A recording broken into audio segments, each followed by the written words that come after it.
So hello nga po pala, ngayon nga pala ay gumagawa ako ng performance task. Dahil napakadami na, tambak na yung gawain. Sunod-sunod ba naman magpapeta? Sabi naman yan. Kumbaga yung mga estudyante nila is parang ginagawa nilang robot. Sunod-sunod nagpagawa, pero syempre habang gumagawa ako ng peta is medyo nagutom ako and gusto ko ng pampa-energy sa akin. Pampa-energy na matamis, masarap, sweet pa sa pagmamahal nyo. Siyempre, wala nang iba chocolate. Yan, almonds. Napakita ko niya rin yung binili namin sa Landers. Natakam kasi ako, kaya yan, binuksan ko na. Pero legit, ang hirap buksan. Ang saradong isipan. Ay, malamang sarado nga eh. Siyempre, gagamit na ako ng gundeng, pero yung mga yan, kailangan may gabayan ng magulang, okay? Wag na wag kayong hawak sa mga matatalas bagay, okay? Mga bata dyan. Pag buhay mag-hawak for professional only like me. Buti na lang, kahirap ng pinagdaanan natin, nabuksan na rin natin yan. Yummy, sarap. Masarap siya, legit masarap, totoo. O, tikman nyo. Akin lang siya. Ano pala, akin lang yan. Nadulas, boy, nadulas. Kung ganyan sana lagi, kakainin habang may peta, edi sana. Di ako tinatamad gumawa ng peta.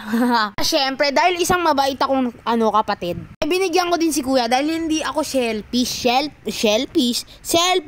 And siyempre, dahil nakarami na ako, kukuha pa ako ng isa. Pero last na yun dahil baka mamaya magka-diabetic ako, diba? Pagkatapos nun, syempre gagawa ulit ako ng peta and gagawa naman ako ng peta. I mean kami nila Chika. Yan, nag-Google Meet na lang kami para mabilis na lang. Yan, si Isla Chika, napapanood nyo din yan. Nandyan din sa vlog ko lagi. And ngayon, dahil magkagrupo kami, Google Meet na lang kami, di ba? Gumawa ng presentation sa math, di ba? Basics. And 2 hours din namin ginawa yan hanggang sa natapos din naman namin, di ba? And syempre, focus lang. Focus to the goal and magagawa nyo rin yan. Focus lang tayo sa kanya. Ay, focus lang sa goal pala.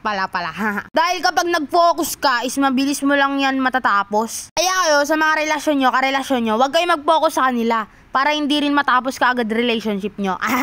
Sabi, nakakapagod. Ilang oras natin ginawa? 2 hours. Yes, sige.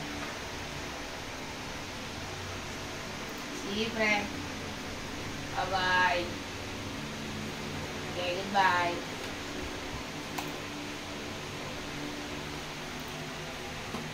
So, natawid din yung isang araw. Ang araw na puro peta ang ginawa. So, yun na. Ganito na lang. Bye-bye.